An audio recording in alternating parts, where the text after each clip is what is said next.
Salam marketing dan kewirausahaan. Ketemu lagi di video kita kali ini yang membahas tentang proses seleksi. Nah, jika pada video sebelumnya kita sudah membahas tentang proses rekrutmen, nah ini adalah kelanjutan dari video tersebut. Oke, proses seleksi ini sebenarnya pada intinya adalah bagaimana cara perusahaan setelah para pegawai itu memasukkan lamaran-lamaran gitu ya, kemudian perusahaan ini memilih calon-calon yang terbaik atau SDM-SDM yang terbaik sehingga bisa menempati posisi atau jabatan yang sedang dibutuhkan. Oke, apa yang menjadi pertimbangan dari perusahaan ketika melakukan seleksi? Tentunya yang dipertimbangkan adalah kualifikasi serta kompetensi yang dimiliki oleh para pelamar, begitu. Nah, dalam proses seleksi ini ya ada beberapa tujuan yang ditetapkan oleh perusahaan.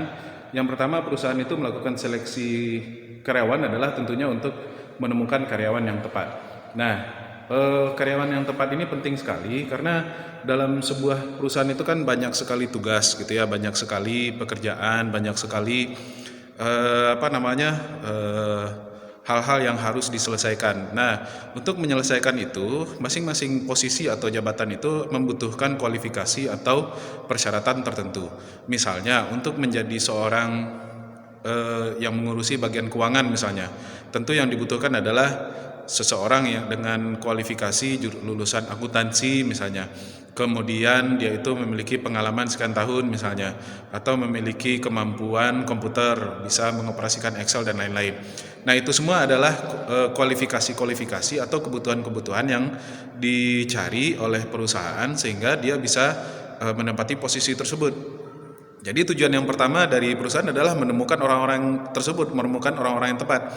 Ketika perusahaan membutuhkan akuntan misalnya atau membutuhkan bagian pembukuan, nah tentu dia tidak bisa memilih orang yang misalnya lulusan sarjana teknik misalnya atau seorang insinyur misalnya. Nah, itulah tujuan pertama dari proses seleksi.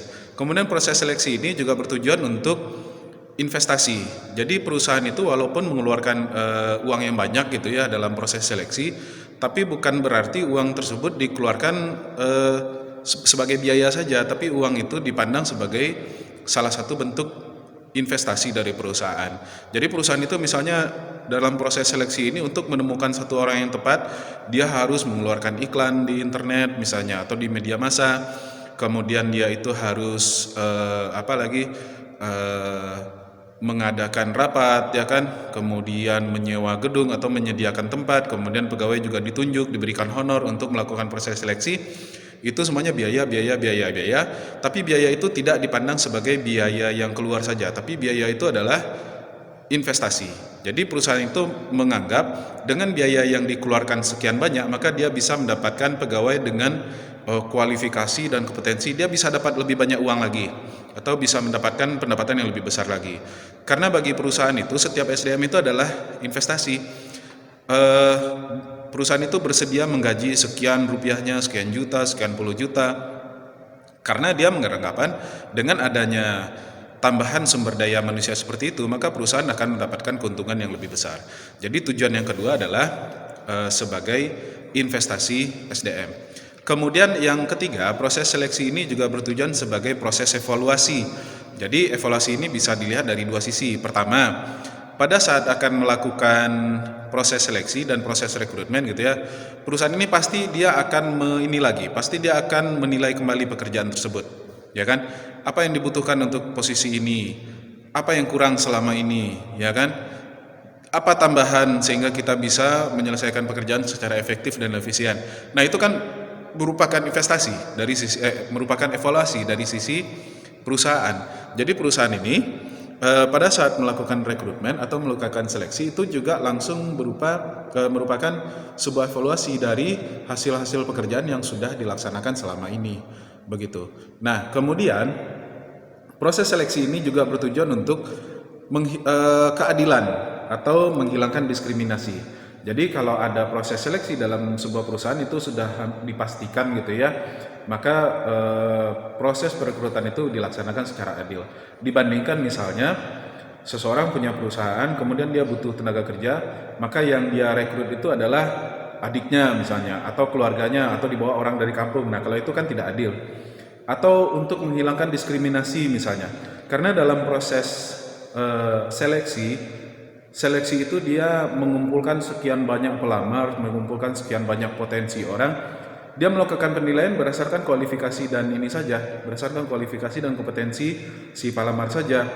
Nah, tidak ditunjuk misalnya, oh ini teman saya, ini satu lulusan misalnya, tidak seperti itu. Jadi tujuan dari seleksi ini juga menguntungkan pelamar sebenarnya, karena proses yang dilaksanakan itu tidak ada diskriminasi atau tidak ada ketidakadilan gitu ya.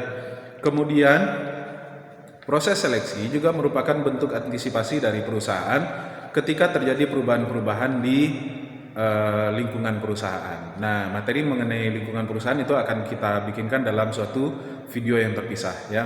Nah, pada intinya adalah perusahaan ini dia selalu berada pada situasi yang berubah gitu ya. Yang namanya lingkungan itu tidak pernah stagnan gitu ya, atau tidak berubah. Misalnya teknologi, ketika perusahaan didirikan sampai sekarang itu selalu terjadi perubahan di bidang teknologi. Perusahaan yang berdiri selama 1 tahun atau 2 tahun saja mungkin sudah terdampak dengan perubahan teknologi, apalagi perusahaan yang sudah sudah berdiri selama puluhan tahun. Misalnya seperti sekarang terjadi perubahan budaya masyarakat, karena video ini dibikin pada saat pandemi COVID-19, sehingga masyarakat itu dia menganut gaya hidup baru atau new normal. Pada masa new normal ini seperti kita sekarang kuliahnya secara online, belanja online, kemudian apa-apa online. Nah, perusahaan yang berhasil beradaptasi terhadap perubahan tersebut itu adalah perusahaan-perusahaan yang memang sudah melakukan seleksi atau melakukan rekrutmennya terlebih dahulu. Jadi ya misalnya contohnya perguruan tinggi sajalah. Kalau saya seperti di UNP ini, kenapa kok bisa kuliahnya new normal, pakai e-learning, pakai apa segala macam? Ya karena dulu sudah pernah dilakukan rekrutmen dan seleksi pegawai-pegawai di bidang IT, sehingga kami siap ketika terjadi perubahan teknologi dan perubahan apa ya namanya sekarang ya, perubahan kondisi dunia menghadapi pandemi ini. Ya kuliah ini dipindahkan saja ke online. Tapi tidak demikian dengan kuliah-kuliah universitas-universitas lain atau perguruan tinggi lain yang tidak siap. Baru sekarang dilakukan seleksi dan rekrutmen. Nah, jadi itu adalah salah satu tujuannya, yaitu untuk melakukan antisipasi.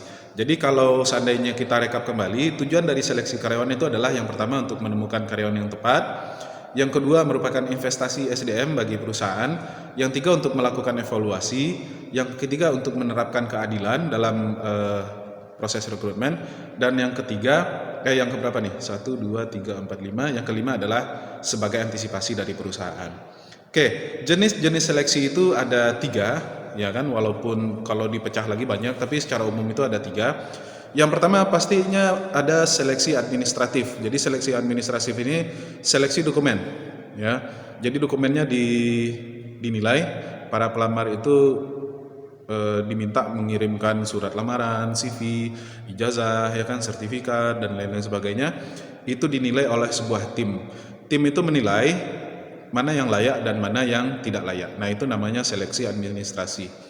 Biasanya seleksi administrasi ini cukup signifikan perubahannya. Jadi misalnya ada lamaran yang masuk misalnya 100 atau 200 dokumen, nanti keluarnya bisa jadi 50 atau 40 dokumen saja. Nah, dari sisi pelamar kerja, maka hati-hatilah ketika mengumpulkan dokumen lamaran kerja, ya kan? Nanti akan kita ciptakan kita bikin satu video terpisah ya mengenai itu. Kemudian seleksi yang kedua adalah seleksi tertulis. Tertulis ini bisa pakai kertas, bisa juga seleksi tertulis ini menggunakan ya tidak pakai kertas tapi pakai komputer, seperti zaman sekarang ada komputer assisted base atau CAT. Materinya seperti apa yang berhubungan dengan posisi yang dilamar. Misalnya kalau Anda itu melamar ke bagian pemasaran, ya tentunya seleksi tertulisnya adalah materi-materi tentang pemasaran gitu ya. Kemudian yang ketiga ada seleksi tidak tertulis. Seperti misalnya wawancara, itu sudah pasti ya, seperti wawancara. Kemudian apalagi ya, seleksi praktek. Misalnya Anda melamar di bengkel, pertama sudah seleksi tertulis, misalnya seleksi administrasi sudah selesai, kemudian disuruh ya perbaiki motor ini misalnya, bisa enggak gitu. Nah itu juga seleksi tidak tertulis. Jadi bukan wawancara saja, bisa praktek, bisa apa segala macam, tergantung dari kebijakan perusahaan masing-masing. Oke, demikian saja materi kita tentang proses seleksi. Semoga dapat dipahami dan dapat Anda kembangkan ya. Salam marketing dan kewirausahaan.